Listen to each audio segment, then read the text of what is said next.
السلام عليكم ورحمة الله وبركاته. حسوي كيكة البرتقال بإذن الله. هنا عندي برتقالة كاملة غسلتها طبعا وشلت البذر من جوتها.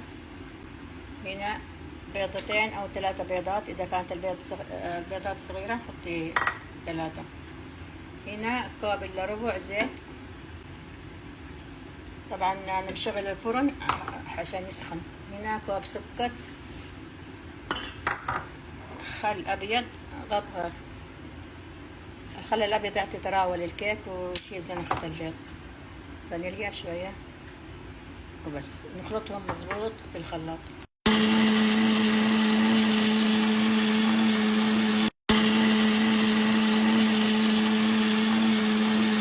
هنا عندي كوب ونص دقيق، ملعقة بيكنج باودر وذرة ملح. الدقيق طبعا حسب نوع دقيقك، أنا حطيت هنا كوب وربع، يمكن أزود دقيق، يمكن خلاص يكفي، ما أعرف.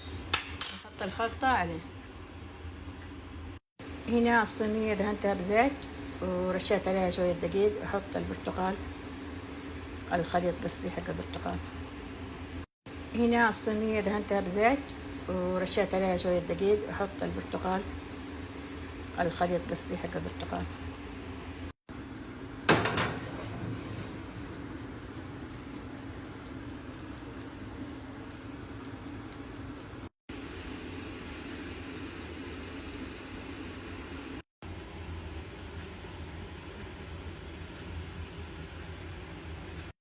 هنا في الصاج حطيت سكر وححط البرتقال، اخليه يتكرمل، بعدين ازين بيها الكيكة.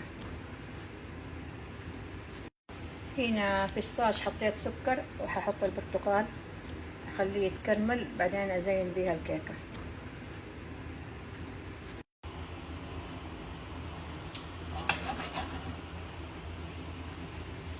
وهذا البرتقال اتكرمل ما شاء الله تبارك الله.